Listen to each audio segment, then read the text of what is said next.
Not all emotionally unavailable people look cold. Some look charming, some look clingy, some are even obsessed with you until the emotions gets too real.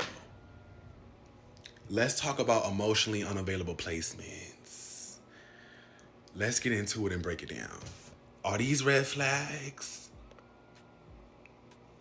They can be. It can most certainly be red flags. Let's get into it and break it down. When I think of placements and aspects that are emotionally unavailable or that can be Aquarius placements, right? Aquarius moons is a good one because they feel their emotions in their head, meaning they intellectualize their feelings and emotions rather than feeling them emotionally, right? Like Aquarius moons, they can care about you deeply, but they struggle with vulnerability, emotional dependence, depending on somebody emotionally, even if they really fuck with you and care about you. They struggle with that, right? In the tense, emotionally charged conversations.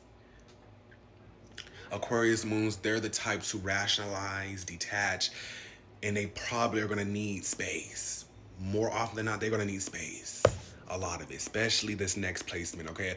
Aquarius Venuses, they need a lot of emotional space and independence to feel secured and safe and loved. But Aquarius Venuses, they want connection, but they want connection without feeling emotionally controlled. But unintentionally come across as inconsistent, detached, hard to read. If you have heavy Saturn placements, like Saturn conjunct Moon, Saturn conjunct your Venus, Saturn sitting in your seventh house, the house of partnerships, y'all can definitely struggle with y'all emotional openness given the fact that love feels serious to y'all. So it's a lot of emotional testing going on. It's a lot of not trusting people, trust issues, right? Some of y'all probably even have a fear of rejection, especially if Saturn is sitting in your seventh house, the house of partnerships. That definitely applies to y'all. So not only are people with heavy Saturn placements can come off or be emotionally unavailable, y'all also tend to like self-sabotage, especially with Saturn in the seventh house specifically. Y'all can self-sabotage yourself in love, just really self-sabotaging energy. So yeah, heavy Saturn placements can definitely manifest into somebody that's emotionally unavailable or that self-sabotage themselves a lot in love. Yeah. Capricorn moons, y'all are not off the hook, babes. Y'all are, quite frankly, on that motherfucker. Hooked on that motherfucker. Because Capricorn moons can definitely be emotionally unavailable. But with Capricorn moons, it stems from childhood, from a belief system that vulnerability equates to weakness or equates to you being a burden, right? So we suppress or we like to distract ourselves with our responsibilities or work and showing our love through actions and not words, right? Very practical people. But another thing that I want to add for my Capricorn moons, because I'm a Capricorn moon, so I'm gonna get down real quick, okay? If y'all haven't done any self retrospection, y'all don't need to be dating, period. Because as somebody who dated another Capricorn moon, very avoidant.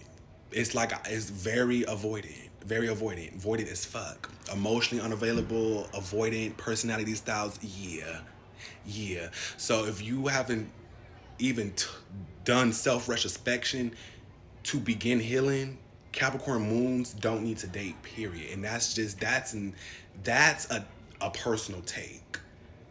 Definitely unavailable, emotionally unavailable. They can't even talk. I'm just reminiscing.